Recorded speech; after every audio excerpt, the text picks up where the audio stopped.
प्रतिदिन हिंदुस्तान में हजारों बेटियां लव जिहाद की शिकार बनती जा रही हैं। शायद आप लोगों को जानकारी नहीं होगी, लव जिहाद एक बहुत बड़ा जिहाद छेड़ा गया है, जिसमें मेरे भाई बहनों हमारी बेटियों को लालच देकर के बहला फुसला करके ये लोग ले जाते हैं, इनके साथ निकाह करते हैं और 10-15 दिन रहने के बाद में मेरे भाई बहनों इनको ला करके एक जगह पटक देते हैं। इन बेटियों को केवल मात्र जबरदस्ती बच्चे पैदा करने की मशीन बनाई जाती है। बाद में वो तड़पती है, बिलखती है, लेकिन उसकी करुण पुकार सुनने वाला उस वक्त कोई मौजूद नहीं रहता। मेरे भाई बहनों वो आंसू पानी के नहीं खून के रोती है। कुछ कुछ जगह पर ये हत्यारे बेटियों का कत्ल करवा डालते हैं। आप सोच रहे होंगे मेरे भाई बहनों कि नरसिंह जी के चरित्र में ये लव जिहाद वाली बात किस प्रकार से कही जा रही है। मेरे भाई बहनों धर्म बचेगा तो ही तो भक्ति बचेगी। आज हमने कहीं ना कहीं हमारे धर्म को ही ताक पे रख दिया है। अति हम लोग खुले विचारों के बन गए, बहुत ज्यादा खुले विचार हमारे बन गए हैं।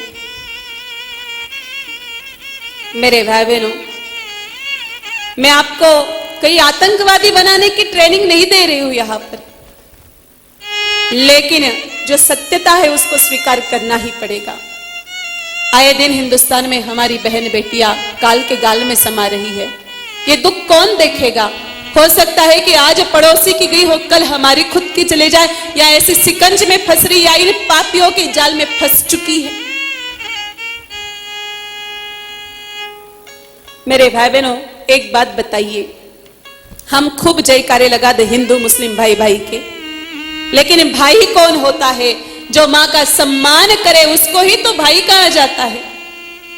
और जो लोग हमारी गौमाताओं को काट रहे हैं, जो लोग हमारी गौमाताओं का मांस खा रहे हैं, ऐसे लोग हमारे भाई कैसे हो सकते हैं?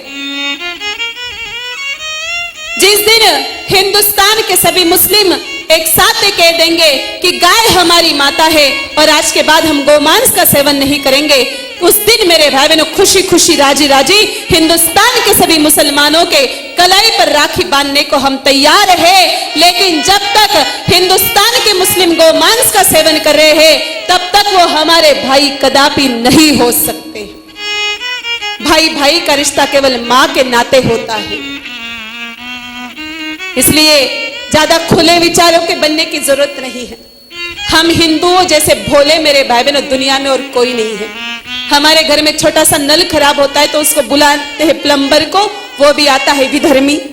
हमारे घर में कोई भी छोटा मोटा काम होता है, मिस्त्री आते वो विधर्मी आते हैं। मेरे भाई बहनों एक बात अच्छी तरह से कान खोल करके सुन लो, एक बार विधर्मी जब घर में घुसता है बिना कुछ लिए वो घर से बाहर नहीं जाता है।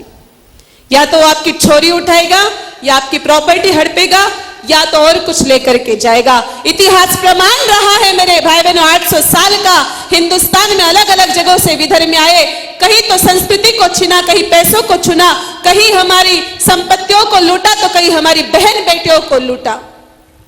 तो हमें आगे से ध्यान रखना चाहिए, इन लोगों के साथ ज्यादा रिश्ता जोड़ने की जरूरत नहीं है। तरस आता है हमारी बुद्धि पर। बाजार में मेरी माताएं बहनें सब्जी लेने के लिए जाती है, अगर स्वधर्मी और विधर्मी है दोनों सब्जी बेच रहे, अगर खुद के धर्मी वाले के ठेले पर सब्जी 1 रुपया किलो महंगी है तो माताएं उस ठेले की सब्जी खरीदती है।